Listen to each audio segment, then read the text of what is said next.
Police गिरफ्तार ना करे इसलिए हमको एंटीसिपेटरी बेल या रेगुलर बेल की अर्जी हम कोर्ट में लगाते हैं, जिससे हमको पुलिस गिरफ्तार ना करे। अब ये हम जानते हैं कि एंटीसिपेटरी बेल होता क्या है। गिरफ्तारी से बचने के लिए चाहे सीआरपीसी की धारा 438 के तहत एंटीसिपेटरी बेल की मांग की जाती है। कोर्ट जब किसी आरोपी को जमानत देता है तो उसे पर्सनल बाउंड के अलावा जमानती पेश करना होता है। जब किसी व्यक्ति को जमानत दी जाती है तो उसे आरोपी को पर्सनल बाउंड भरने के साथ साथ कुछ रकम की जमानती भी देनी होती है। अगर 10,000 की जमानती पेश करने के लिए कहा गया है तो उस आरोपी को भी 10,000 का जमानती पेश करने का भी निर्देश दिया जाता है। अब हम जानेंगे कि रेगुलर बेल किसे कहते हैं।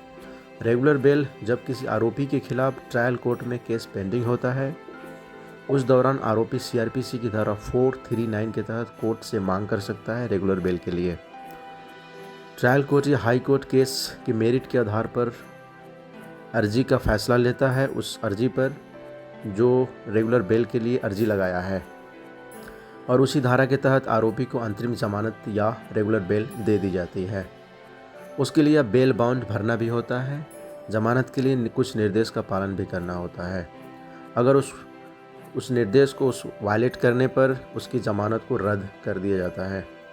अब हम जानेंगे कि अपराध कितने प्रकार के होते हैं और किस कंडीशन में अपराध का जो सज़ा है वो कितने सालों के लिए, हम इस पर बात करने वाले हैं। अपराध दो तरह के होते हैं, एक होता है जमानती अपराध, एक होता है गैर जमानती अपराध। जमानती अपराध जिसको हम बेलेबल ऑफेंस कहते हैं, थाने से ही बेल हो जाता है।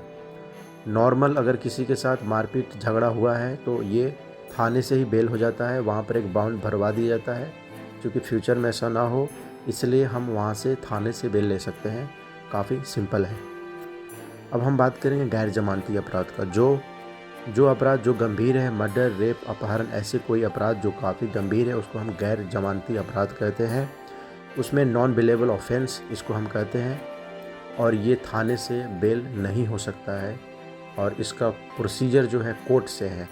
तो कोर्ट में हम अर्जी लगाते हैं, तो इसी के लिए हमने जैसे बताया आपको नॉन रेगुलर बेल और एंटीसिपेटरी की जो बात मैं कर रहा था उसी की बात कर रहा था कि एंटीसिपेटरी बेल जो है गैर जमानती अपराध में हम अर्जी लगाते हैं।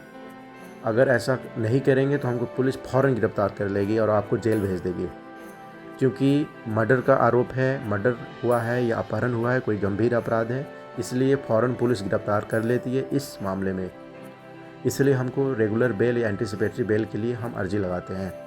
उसका प्रोसीजर है, उस पर हम बात नेक्स्ट में करेंगे। अब हम बात करते हैं कि पुलिस जो है उस व्यक्ति पर क्या अधिकार है जिससे वो बच सके। पुलिस समय पर अगर चार्जशीट नहीं करती है, समय पर रहते हुए अगर चार्जशीट नहीं करती है तो उस व्यक्ति के पास अधिकार है, वो बच सकता है।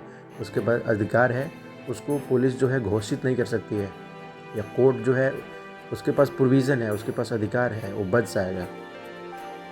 अब हम बात करते हैं 7 साल या 10 साल का कोई ऐसा उसने क्राइम किया है जिसमें उसको 7 साल की सज़ा मिल सकती है, 10 साल की सज़ा मिल सकती है।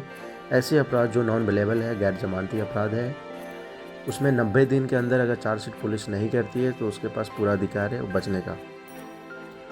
अगर चार्जशीट जो है सीआरपीसी की धारा 167(2) सब क्लॉज 2 के तहत जमानत कराने का प्रोविज़न सीआरपीसी में मेंशन है।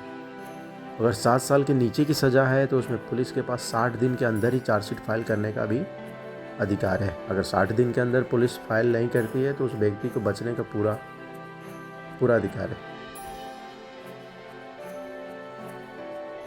चार्जशीट नहीं होने पर आरोपी के ज़मानत देने का पूरा प्रोविज़न मैंने आपको बता दिया है। आई होप कि आपको ये वीडियो पसंद आया होगा, और मिलते हैं किसी और वीडियो में किसी और टॉपिक के साथ। जय हिंद, जय भारत।